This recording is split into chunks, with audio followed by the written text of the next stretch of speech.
제사장으로 살기를 소망했던 에스겔에게 하나님은 느닷없이 선지자로 살라 부르십니다. 그리고는 그에게 환상을 보여주시고 또 그에게 찾아와 말씀하여 주시며 절망의 터전에서 그를 일으켜 세우십니다. 그리고는 에스겔에게 포로로 끌려온 이스라엘 백성들에게 이제는 가서 하나님의 뜻을, 하나님이 주시는 말씀을 전하라 사명을 주십니다. 그런데 문제가 있습니다. 에스겔이 하나님의 말씀을 대언하여 전해야 될 그 대상들이 순순히 귀 기울여 에스겔의 말을 들을 사람들이 아니라는 말입니다. 언어가 다른 것도 아닌데 에스겔이 전하는 말을 알아듣지 못할 것이라 말씀하십니다. 그런데도 그들에게 전하라 사명을 주십니다. 에스겔이 전하는 말을 이해 못하는 정도면 그나마 좀 나은데, 나아가 그들이 에스겔의 말에 굳은 표정으로 화를 내며 오히려 에스겔을 위협하고 그에게 대항하여 폭력을 행사할 것이라 경고하십니다. 그것이 에스겔서 3장 앞에 부분에 나와 있는 1절부터 나와 있는 내용들입니다.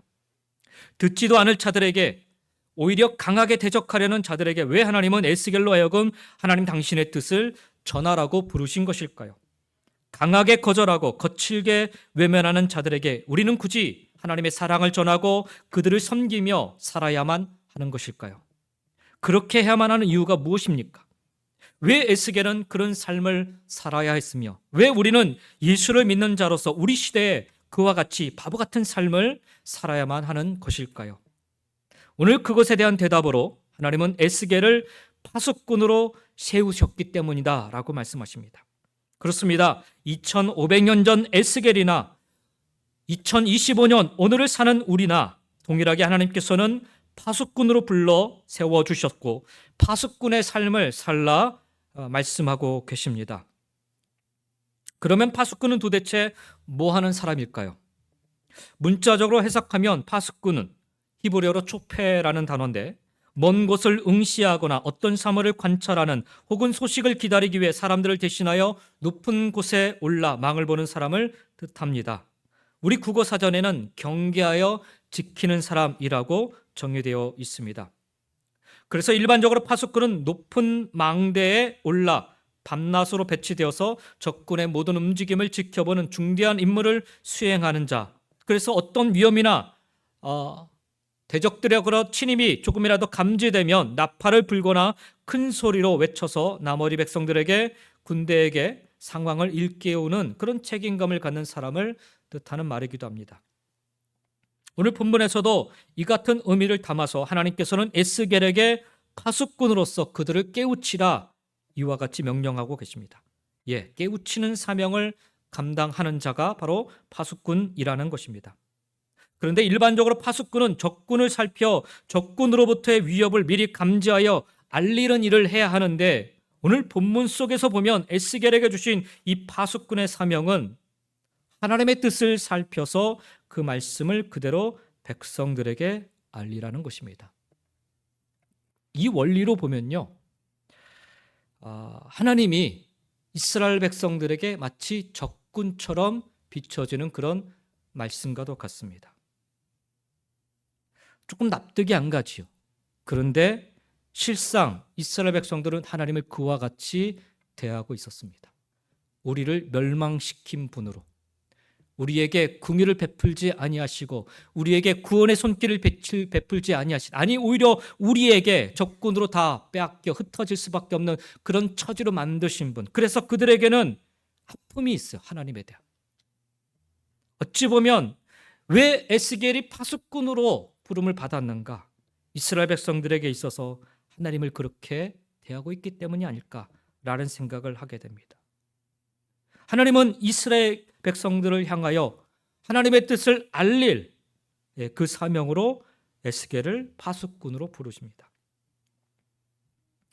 오늘 말씀의 이 논리로 따지면 그래서 파수꾼은, 에스겔은 하나님의 일거수일투족을 살피는 자이어야 합니다.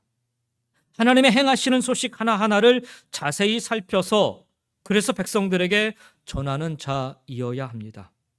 백성들로 하여금 하나님의 뜻을 깨우쳐 알려주어야 할 사명이 파수꾼에게 있다라는 것입니다. 한 가지 차이점이 있다면 일반적인 파수꾼의 사명은 적군들이 우리에게 위협을 주기 때문에 이것을 알리는 것이라면 오늘 에스겔이 감당할 파수꾼의 이 사명은 구원하신, 능력을 베푸시는, 우리를 이끄시는 그 하나님의 손길을 이스라엘 백성들로 하여금 알게 하여 줄 그 사명을 갖고 있다는 것입니다. 그래서 파수꾼의 1차적인 사명은, 오늘 여기에 나와 있는 에스겔에 주신 파수꾼의 1차적인 사명은 무엇보다도 하나님의 음성을 제대로 들을 수 있어야 합니다. 좀 전에 파수꾼의 사명으로 깨우쳐 알려주는 일이라 말씀드렸는데, 다른 이에게 전하기 위해 우선적으로 자신이 먼저 이 하나님의 음성에 먼저 깨우쳐 알아야 하는 것입니다. 따라서 하나님의 음성을 1차적으로 들어야 될 대상은 백성들이 아니라 자기 자신이 먼저이어야 합니다. 파수꾼의 사명은 자기 자신에게 먼저 적용되어야 한다라는 말입니다. 내가 보지 못하고, 내가 듣지 못하는데, 내가 믿지 못하는데, 그리고 내가 알지 못하는데 무엇을 전달할 수 있겠습니까?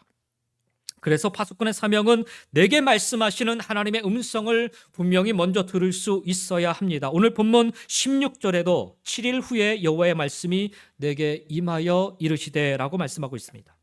그리고 이어서 17절에서도 보면 인자야 너는 내 입의 말을 듣고 나를 대신하여 그들을 깨우치라 말씀하고 있는 것입니다. 하나님의 말씀을 먼저 들어야 합니다. 그래야 그 말씀을 전할 수 있는 것입니다.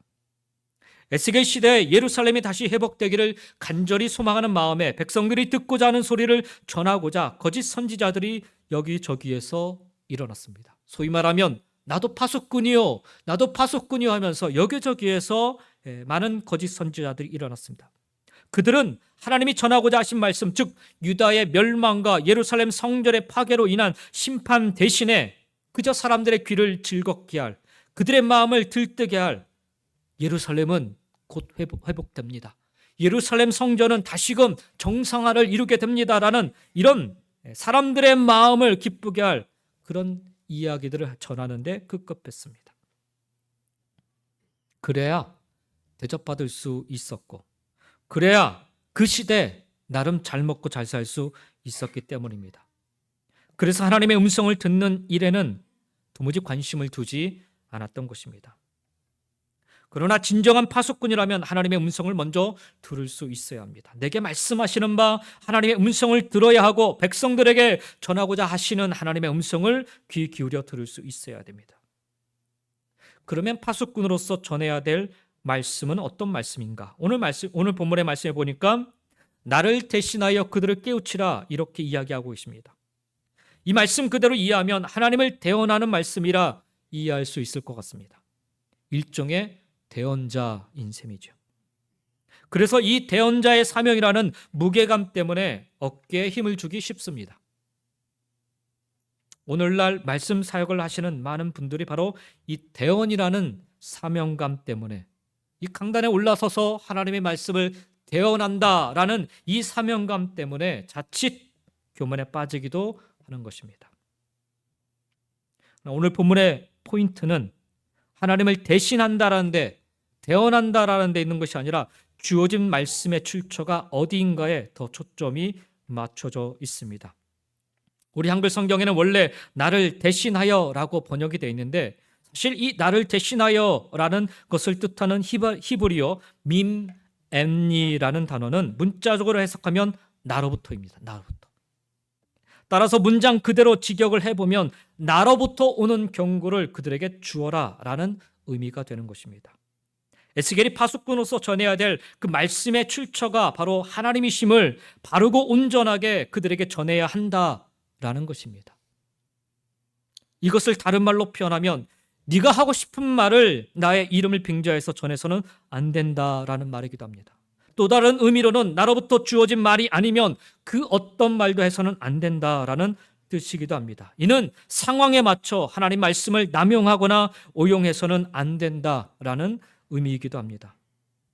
이 자칫 대언자라는 사명감에 초점을 둔 나머지 자신의 권위만을 앞세우려 하기 쉬운데, 파수꾼의 사명은 오로지 하나님의 말씀임을, 하나님으로부터 오는 말씀임을 나타내고 증거해야 한다라는 것입니다. 그래서 파수꾼으로 중요한 일이 깨우치는 일이라는 것입니다. 원문에 사용된 이 깨우치다 자하르라는 단어는 구약에서 총 19번이 사용되고 있는데 그중에서 에스겔에서만 12번이 집중되어 사용되고 있습니다. 특별히 파수꾼이라는 이 사명과 연관되어서 이 자하르, 깨우치다라는 단어가 계속해서 사용되고 있습니다. 이 단어의 원래 뜻은 빛을 비추다입니다. 빛을 보내다라는 뜻입니다. 또한 가르치다, 경고하다라는 그런 뜻도 이 자하르 안에는 담겨져 있습니다. 결국 어둠 가운데 있는 자들에게 빛을 비추듯이 그들을 가르쳐 밝히 알게 하는 것을 뜻하는 말이 깨우치다라는 그런 자하르의 뜻입니다. 근데 여러분, 말씀을 좀 읽어보시면 우리가 17절까지 읽었는데 19절 이후에 보면 17절 이하에 보면 좀 섬뜩한 내용이 이 깨우치다라는 그 단어 안에 담겨져 있습니다. 그것은 이 깨우치는 사명을 제대로 감당하지 않으면 그 책임을 파수꾼이 져야 한다라는 것입니다. 18절부터 21절의 내용 보시면 가령 내가 악인에게 말하기를 너는 꼭 죽으리라 할 때 네가 깨우치지 아니하거나 말로 악인에게 일러서 그의 악한 길을 떠나 생명을 구원하게 하지 아니하면 그 악인은 그의 죄악 중에서 죽으려니와 내가 그의 핏값을 너의 손에서 찾을 것이다 라고 말씀합니다. 18절에. 여러분이 파수꾼이라면 좀 억울하지 않겠습니까? 아니 내가 파수꾼이 되겠다고 해서 된 것도 아닌데 악을 행하고 살아가는 이들에게 하나님의 뜻을 가르쳐 깨우치게 하지 아니하여 그들이 그대로 악한 삶을 살다가 심판을 받아 죽게 된다면 그 핏값을 파수꾼이 너에게 묻겠다라는 것이에요. 누가 이 파수꾼의 사명을 그러면 감당하려 하겠는지요? 책임을 묻겠다라는 점만 생각하면 사실 아무도 감당하려 들지 않을 것입니다. 그러나 파수꾼의 사명의 결과는 책임에 있지 않고 생명에 달려 있습니다. 생명. 파수꾼의 사명으로 말미암아 한 영혼이 사느냐 죽느냐에 달려 있다라는 것입니다. 21절 말씀이 그래서 중요한 거예요. 21절 말씀을 보십시오. 그러나 네가 그 의인을 깨우쳐 범죄하지 아니하게 함으로 그가 범죄하지 아니하면 정령 살리니 이는 깨우침을 받음이며 라고 말씀합니다. 생명보다 소중한 것은 없지요. 생명의 소중함, 그 생명의 값어치를 안다면 파수꾼의 사명은 감당하고도 남는 그런 영광스러움이 있는 것입니다. 정령 살리니 반드시 살리시겠다라는 하나님의 뜻을 전하는 자가 바로 파수꾼인 것입니다. 그가 감당하는 사명으로 말미암아 반드시 살아나는 역사가 있게 되는 것입니다. 그래서 사도 베드로는 믿는 우리 모두가 예수 그리스도를 믿는 우리 모두가 바로 이 파수꾼의 사명을 받은 자들임을 증거하고 있는 것입니다. 베드로전서 2장 9절에 보니까 우리가 잘 아는 말씀인데 그러나 너희는 택하신 족속이요 왕 같은 제사장들이요 거룩한 나라요 그의 소유가 된 백성이니 이는 너희를 어두운 데서 불러내어 그의 기이한 빛에 들어가게 하신 이의 아름다운 덕을 선포하게 하려 하심이라. 어두운 데서 나와 빛 가운데서 정령 살리라. 나도 그렇게 생명 얻은 자로 빛 가운데 살고 있음을 선포해야 할 사명이 있음을, 그리고 세상 가운데 이를 마땅히 선포해야 할 사명이 예수 믿는 우리 모두에게 있음을 먼저 믿은 베드로 사도는 고백하고 증거하고 있는 것이며 또 이 또한 우리의 사명과 고백이 된다라고 말씀하고 있는 것입니다. 반드시 살리시겠다라는 하나님의 뜻을 전하는 것이 바로 파수꾼의 사명인 것입니다. 그러면 어떻게 해야 이 파수꾼의 사명을 감당할 수 있습니까? 파수꾼으로 부름받은 에스겔은 이 이후에 어떻게 내가 이 사명을 감당하겠다라는 결단이나 고백을 우리는 성경을 통해 찾아볼 수가 없습니다. 그냥 순종하는 에스겔을 보게 됩니다. 말씀이 주어지면 말씀대로 행하는 모습을 보게 됩니다. 제사장으로 섬기기 위해 평생을 훈련하고 준비해온 에스겔인데 갑작스럽게 일종의 보직이 변경된 거 아닙니까? 이 보직이 변경되어 이제는 파수꾼으로 살라는 명령에 순종하려 하는데 도무지 하나님은 이렇게 준비하라 저렇게 준비하라 말씀 없이 그저 막무가내로 명령만 하십니다. 너무도 의아한 사실 이해하기 참으로 어려운 말씀이 이 이후에 전개되고 있는데, 아니 파수꾼으로서 하나님으로부터 나오는 말씀을 전하라고 에스겔을 파수꾼으로 세워주셨는데 24절에 가서 말씀해 보면 너는 가서 네 집에 들어가 문을 닫으라 이런 말씀을 하세요. 나아가서 내가 너의 혀를 내 입천장에 붙게 하여 네가 말 못하는 자가 되게 하리라. 이런 말씀도 하세요. 여러분, 이 정도면 사기 아닙니까? 사기. 예. 아니, 파수꾼으로 불러 세우셨으면 마땅히 그 사명을 감당할 수 있도록 적어도 그의 길을 열어주셔야 하지 않는지요. 그 환경을 제공해 주셔야 되지 않는지요. 적어도 그가 소리쳐 외칠 기회, 그런 시간을 주셔야 마땅하지 않으신지요. 근데 파수꾼으로 세우시고는 야, 너 집에 들어가 문 닫고 나오지 마. 이렇게 얘기하시는 거예요. 아니, 더 나아가서 내가 너 말 못하게 내 혀를 입천장에 딱 붙게 하시겠다. 이렇게 말씀하십니다. 입을 틀어 막겠다라는 거죠. 요즘 유행어 입틀막. 네, 그겁니다. 그런데도 에스겔은 하나님의 말씀하심에 아무런 항변도 없이 그저 말씀하신 대로 순순히 따르게 되는 것을 보게 됩니다. 좀 따져 물을 수도 있을 텐데 말입니다. 아니, 내가 알고 있는 파수꾼은 이런 거 아닌데요. 이렇게 물을 수도 있을 텐데 그는 아무런 질문 없이 그저 묵묵히 하나님이 하라는 대로 따라 행합니다. 마치 파수꾼은 어떻게 행하며 살아야 하는지를 이미 잘 알고 있는 것처럼 에스겔은 행하는 것을 보게 됩니다. 그래서 곰곰이 좀 생각해 보았어요. 에스겔의 이 파수꾼의 자세, 태도, 삶의 모습에 대해서 에스겔은 구체적으로 어떻게 알게 되었을까? 아까도 말씀드렸지만 평생을 제사장으로 섬기는 것만 훈련되어 온 사람이에요. 그러니 사실 선지자로서 특별히 파수꾼으로 내가 너를 세웠다라고 했을 때 뭘 해야 되지? 라는 것을 고민하지 않을 수가 없습니다. 어떻게 그가 알게 되었을까? 2장과 3장 사이에는 그것에 대해서 주어진 말씀이 없어요. 사실 좀 의아합니다. 그러다가 든 생각이 1장으로 돌아가 보면 에스겔이요, 그토록 1장의 환상을 왜 자세히 기록해 왔는가? 왜 그는 그토록 선명하게 환상의 그 한 장면 한 장면 하나하나를 다 기억하여 여기에 기록해 놓았는가? 성경은 그저 의미 없이 기록된 내용이 하나도 없다라는 사실을 우리는 지난 시간 사도행전 말씀들을 통하여 우리가 수도 없이 반복해서 익혀왔습니다. 그렇습니다. 하나님의 말씀은 의미 없이 기록된 내용이 하나도 없습니다. 다 담겨진 의미가 있습니다. 에스겔의 1장 환상은 하나님의 천사들에 대한 환상이었지요. 에스겔은 그 환상 속에서 이미 파수꾼으로서 세상 속에서 어떻게 살아야 하는지, 어떤 잔세로 하나님 앞에서 살아야 하는지를 배울 수 있었던 것입니다. 그냥 환상이 너무도 기이하여 장황하게 자세히 기록한 것이 아니었다라는 말입니다.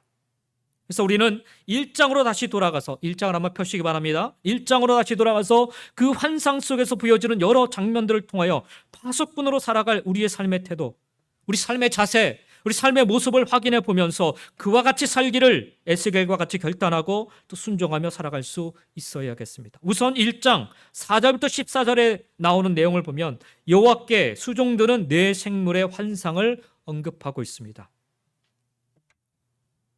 이 네 생물들은 하나님을 섬기는 종으로 묘사되고 있습니다. 인간, 사자, 소, 독수리 이렇게 나오지 않습니까?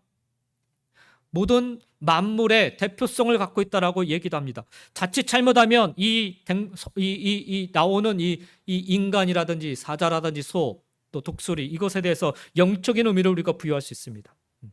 그렇게 들어가기 시작하면은 하염없습니다. 이 영적인 의미를 해석하는데. 그래서 오늘 그 부분은 우리가 생략을 하고 적어도 에스겔은 이 네 생물을 통하여 파수꾼으로서 자신이 어떻게 하나님을 섬겨야 하는지를 경험하게 됩니다. 12절 말씀에 보면 이 네 생물들이 보여주고 있는 태도, 행동이 나오는데요. 12절에 보니까 영이 어떤 쪽으로 가면 그 생물들도 그대로 가되 돌이키지 아니하고 일제히 앞으로 곧게 행하며라고 기록되어 있습니다. 여기 영이라는 말, 히브리어로 루하흐라는 단어인데 하나님의 영이 가는 대로 네 생물들이 그대로 가되 자기 마음대로 돌이키지 아니하고 일제히 앞으로 곧게 행하는 모습을 적고 있습니다. 에스겔은 이 모습이 바로 하나님의 종으로 섬겨야 되는, 파수꾼으로 섬겨야 되는, 하나님께 부름받아 감당해야 될 파수꾼의 자기 자신의 모습이라 여겼던 것입니다. 아, 파수꾼은 이렇게 행해야 되는구나 라고 생각했던 것입니다. 돌이키지 아니하고 하나님이 가시는 방향 그대로 일제히 곧게 행하는 모습을 품고 살아야 되는구나. 여기 돌이키지 않았다라는 말, 그들이 가던 길을 바꾸지 않았다라는 말이 아니라 몸의 방향을 바꾸지 않았다라는 말입니다. 즉 그들의 모양은 각기 다 다르지만 그 얼굴이 사면을 향해 있었던 내 생물은 하나님께서 어느 방향으로 행하든지 굳이 몸의 방향을 바꾸지 않고도 곧장 하나님이 영이 행하는 방향으로 곧장 행할 수 있었다라는 것입니다. 말씀이 의미하는 바는 분명합니다. 이들 내 생물들은 하나님의 의지가 향하는 방향으로 항상 행하며 하나님과 함께 하였으며 하나님의 수종자로서의 그 임무를 훌륭히 수행하고 있었다라는 것입니다. 지적인 능력, 지정이라고 하죠. 지적인 능력, 정적인 능력, 의지적인 능력을 가지고 있는 인격체로서 얼마든지 자기 의지대로 행할 수도 있겠지만 이들은 하나님의 수종자로서 자신들의 의지를 하나님의 의지에 전적으로 굴복시키고 오직 하나님의 의지에 따라 움직인 것입니다. 하나님 앞에서 철저히 나라는 자아는 없어지고 오직 하나님만 존재하는 완전한 순종과 순복의 삶을 살았던 것입니다. 이 모습을 에스겔은 파수꾼이 감당해야 될 모습이라 여겼던 것입니다. 그래 보면요, 에스겔서 4장 이후에 나오는 말씀들을 보면 에스겔의 말씀을 받아서 이 말씀대로 행하는 모습을 보면 자기 자신의 의지는 하나도 없어요. 그냥 하나님의 의지만 계속해서 드러나는 것을 보게 됩니다. 자기 의지에 나라는 것은 없어지고 오직 하나님만 존재하는 그런 순종의 삶을 살게 됩니다. 에스겔은 이 모습 그대로 나라는 자는 다 내려놓고 하나님 말씀에 순종하고 순복하는 삶을 살았어요. 그랬더니 하나님이 원하시는 방향으로 계속해서 나아갈 수 있었다라는 것입니다. 파수꾼의 사명을 감당하면서 에스겔 앞에 참 많은 어려움들이 있었어요. 그를 가로막는 자들도 많았고 그를 어떻게든 죽이려는 자들도 있었고 사실 이 파수꾼의 사명을 계속 감당한다면 내가 끝까지 살아남을 수 있을까라는 고민을 하지 않을 수 없었을 거예요. 그럼에도 불구하고 하나님 앞에 철저히 나라는 것을 내려놓고 하나님의 뜻에 순종하면서 하나님 바라보시는 곳을 바라보고 하나님이 가시는 곳을 향하여 갈 때 끝까지 그는 이 사명을 감당할 수 있었던 것을 보게 됩니다. 우리도 내 삶의 주인인 예수님을 나의 삶의 주인으로 고백하며 살아갈진대 내 마음대로 돌이키지 아니하고 주님께서 원하시는 대로 그 말씀대로 순종하며 살아가야 될 줄 믿습니다. 그 모습이 바로 진정한 파수꾼의 모습이기 때문입니다. 그래야 여러분 죽이는 삶이 아니라 살리는 삶, 생명을 살리는 파수꾼의 삶을 살 수 있는 것입니다. 두 번째로 파수꾼으로서의 자세는 지체 없이 행하는 모습입니다. 1장 14절에 그러죠. 그 생물들은 번개 모양같이 왕래하더라라고 합니다. 하나님의 뜻을 깨달았다면 지체 없이 이것을 위해 신속하게 움직여야 한다라는 것입니다. 여기 14절 원문을 그냥 그 본문 그대로 직역을 해보면 그 생물들은 마치 번갯불의 모습처럼 달리고 또 돌아오기를 반복한다라는 그런 뜻이 됩니다. 여기서 말하는 번개의 속도는 빛의 속도처럼 빠름을 의미하는데 사실 여기에서 에스겔이 말하고자 하는 바는 그들의 움직임이 그만큼 빠르다는 게 아니에요. 그걸 강조하려고 얘기하는 게 아니라 왜 그들이 이토록 빠르게 움직였는가 그 이유를 설명하고 싶은 거예요. 내 생물들이 이렇게 빠르게 움직인 이유는 하나님의 뜻을 수행하는 자로서 하나님의 일을 지체 없이 신속히 수행하여 그 뜻을 받들기 위함이었던 것입니다. 즉 그들은 아무 의미 없이 분주하게 움직인 것이 아니라 하나님의 뜻을 수행하기 위해서 아주 빠르게 움직였다라는 거예요. 이러한 내 생물들의 신속한 움직임은 하나님의 뜻을 깨달은 사람이 어떻게 처신해야 하는지를 잘 보여주고 있습니다. 즉 하나님의 뜻을 깨달은 사람은 그 뜻을 수행하기 위하여 지체하지 말고 신속하게 움직여야 한다는 것입니다. 그것이 바로 파수꾼의 자세이라는 것입니다.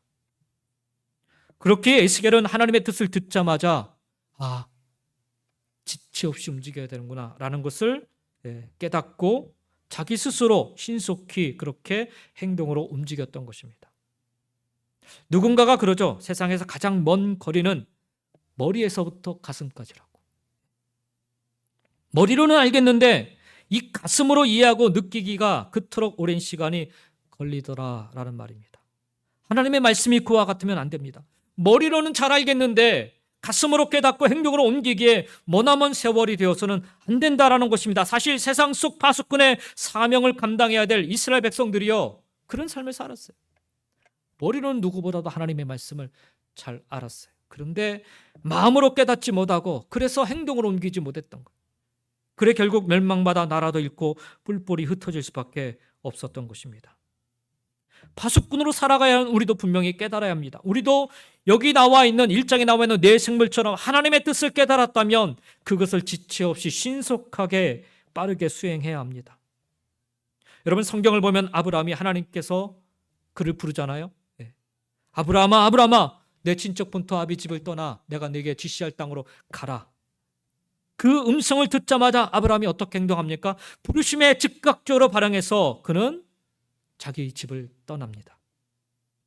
사도 바울도 다메섹 도상에서 예수님을 만나자마자 내가 너를 이방인의 사도로 세웠다라는 하나님의 그 뜻을 알게 된 이후로 그는 즉시로 지금까지 자기가 행해왔던 그 모든 것들, 자기가 주장해왔던 그 모든 베네핏 같은 것들을 다 포기하고 복음의 증거자로 살게 됐던 것을 보게 됩니다.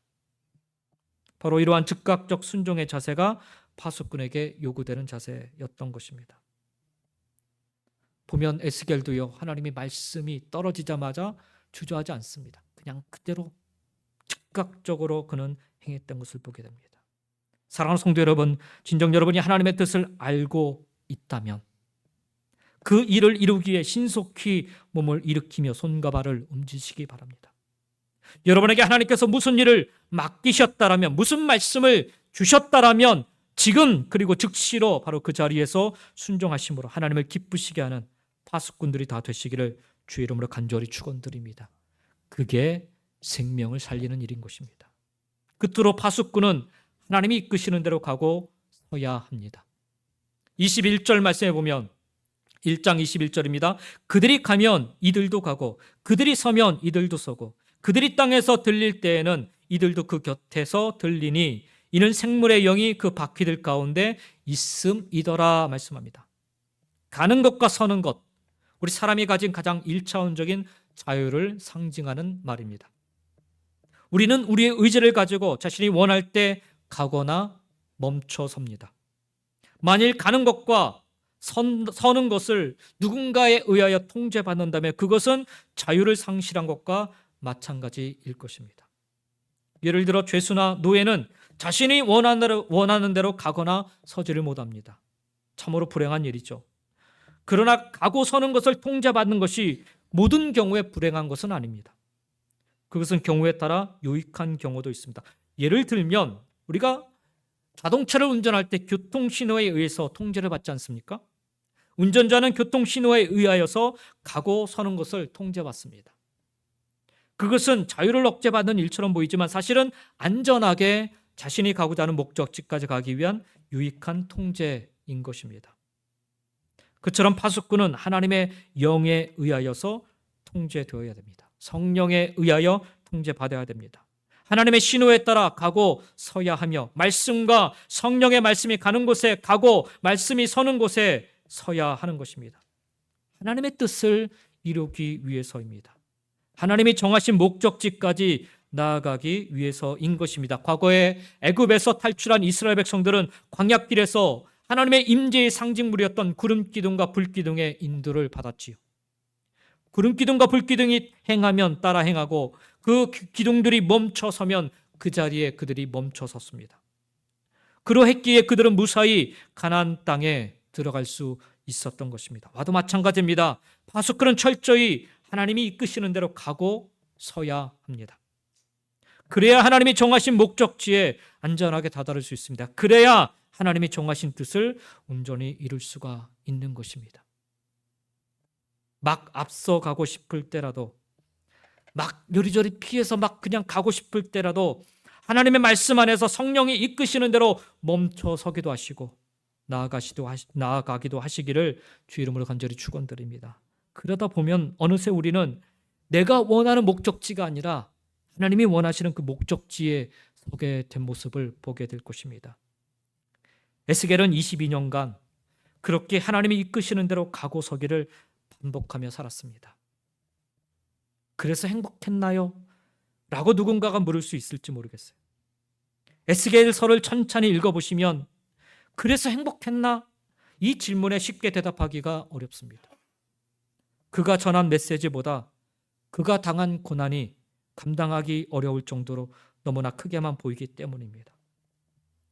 근데 여러분, 에스겔은 그래서 파수꾼으로 산 당신은 행복했나요? 라고 묻는 질문에 그는 에스겔서 마지막 장을 적어나가면서 마침내 예루살렘 성전이 회복되고 그리고 그곳에서 예배단을 다시금 쌓는 그 환상으로 그 대답을 대신합니다. 자신이 감당한 이 파수꾼의 사명의 끝은 비록 환상이지만 자신이 그토록 꿈꿔왔던 예루살렘 성전의 회복과 그곳에서 제사장으로서의 사명을 감당하는 모습으로 끝을 맺습니다. 이것이 그의 믿음이고 이것이 그의 소망이며 이것이 그의 확신이었습니다. 그리고 그는 마지막 절에 여호와 삼마를 외치며 자신의 사명이 끝났음을 고백을 합니다. 여호와 삼마, 하나님이 우리와 함께 계시다라는 뜻입니다. 아까도 말씀드렸지만 파수꾼의 사명은 고독하고 고통스러우며 고난 그 자체입니다. 제사장으로 평생을 준비해온 에스겔의 입장에서는 더더욱 견디기 어려운 사명이 아닐 수 없었을 것입니다.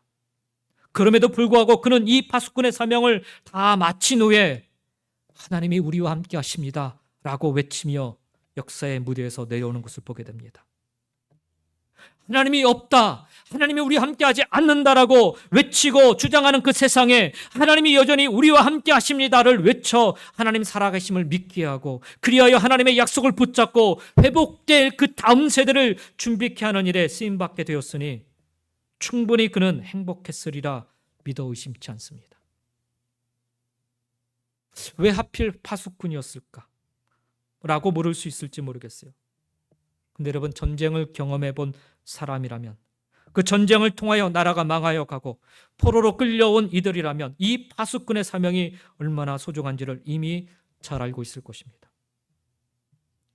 누군가가 조금만 더 일찍 이 복된 소식을 전하여 주었더라면, 누군가가 조금 더 깨어 이 하나님의 말씀을 가르쳐 주었더라면, 누군가가 조금 더 크게 외쳐 이 하나님의 경고의 말씀을 귀에 무시받기도록 증거해 주었더라면 어쩌면 상황은 달라질 수 있지 않았을까? 그래서 누군가 이 파수꾼의 사명을 감당할 필요가 있었던 것입니다. 에스겔은 그 누군가가 자신이어야 함에 있어서 그래서 부인하지도 거부하지도 않았던 것입니다.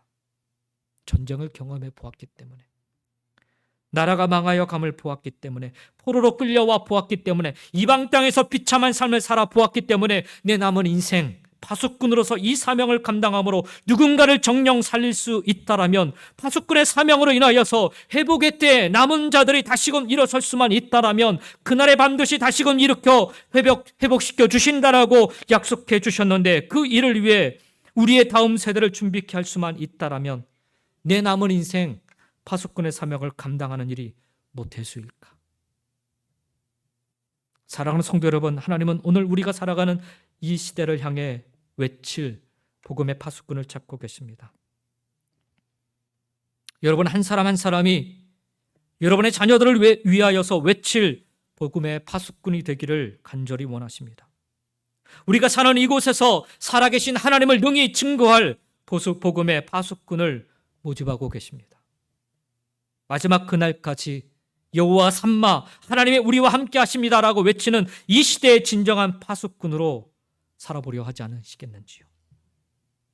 그저 편한 대로 내 마음대로 내 뜻대로 살지 마시고 조금은 불편해도 하나님이 원하시는 대로, 하나님이 이끄시는 대로 때로 멈춰 서시기도 하시고 믿음으로 즉각적으로 순종하기도 하시면서 하나님이 주시는 말씀, 그 음성을 부지런히 전하시고 그 말씀대로 삶으로 살아가는 이 파수꾼의 사명을 감당하는 저와 여러분 모두가 다 되시기를 예수님의 이름으로 간절히 축원드립니다. 그렇게 파수꾼으로 살아가는 여러분의 순종의 삶을 통하여서 정령 살리라, 정령 살리라. 이 말씀처럼 반드시 살아나는 역사가, 그 놀라운 생명의 역사들이 여러분의 가정과 우리 교회와 우리가 살아가는 우리 삶의 터전 속에서, 세상 속에서 곳곳에서 일어나게 되기를 예수님의 이름으로 간절히 축원드립니다. 그리하여 마지막 우리도 여호와 삼마, 하나님이 우리와 함께 하십니다라고 함께 고백하며 하나님께 영광과 찬송 올려 드릴 수 있기를 주의 이름으로 간절히 축원드립니다. 기도하겠습니다.